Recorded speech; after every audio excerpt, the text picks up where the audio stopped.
পেশায় একজন অটো চালক হয়েও বুদ্ধির জোরে সবাইকে তাক লাগিয়ে দিয়েছেন তিনি। পুরনো বোতল দিয়ে বানিয়ে ফেলেছেন বিলাসবহুল একটি বাড়ি। শুনতে অবাক লাগলেও এই অসাধ্য সাধন করেছেন আব্দুল হাকিম নামের এই স্বপ্নবাজ মানুষটি। পরিত্যক্ত প্লাস্টিকের বোতল জোগাড় করে তৈরি করেছেন এক অনন্য বাড়ি, যা দেখতে এখন ভিড় জমাচ্ছেন স্থানীয় থেকে শুরু করে দূর দূরান্তের বহু মানুষ। গল্পটা শুরু হয়েছিল ইউটিউবের একটি ভিডিও দেখে। আব্দুল হাকিম, যিনি দিনের পর দিন অটোরিকশা চালিয়ে সংসার চালান, একদিন দেখলেন বিদেশে কেউ বোতল দিয়ে বাড়ি বানিয়েছে। তখনই তার মাথায় বাজলো এক ঝলকানি, আমিও এমন কিছু করব, কিন্তু সমস্যা একটাই, টাকা নেই। কিন্তু স্বপ্ন দেখার কি কোনো দাম আছে? তাই তিনি শুরু করলেন বোতল সংগ্রহ।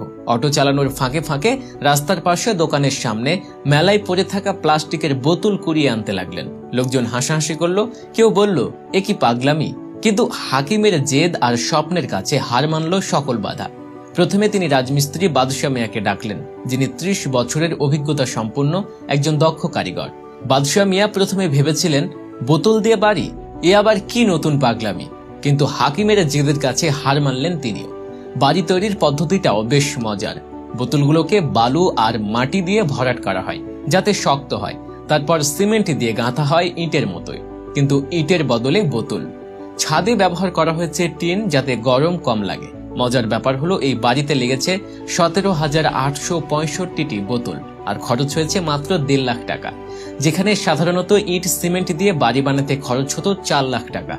প্রথমে সবাই হাসাহাসি করলেও এখন এই বাড়ি দেখতে ভিড় করছেন অনেকে।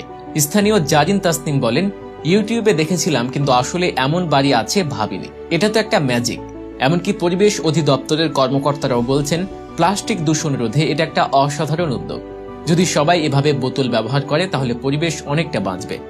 আব্দুল হাকিমের এই বাড়ি শুধু একটি বাড়ি নয়, এটি একটি প্রমাণ যে স্বপ্ন আর অদম্য ইচ্ছাশক্তি থাকলে অসম্ভব বলে কিছু নেই। তিনি শুধু একটি বাড়ি বানাননি, বানিয়েছেন একটি দৃষ্টান্ত, যা বলে অভাব থাকতে পারে কিন্তু স্বপ্ন দেখার অধিকার সবারই আছে। তাই এখন গাইবান্ধার মানুষ শুধু বাড়িটিকেই বোতল বাড়ি বলে ডাকছে না, তারা একে ডাকছে স্বপ্নের বাড়ি নামে। আপনার কি মনে হয়, আপনি যদি হাকিমের জায়গায় হতেন কি করতেন?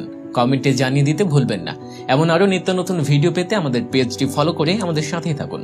এতক্ষণ ধরে ভিডিওটি দেখার জন্য আপনাকে অসংখ্য ধন্যবাদ।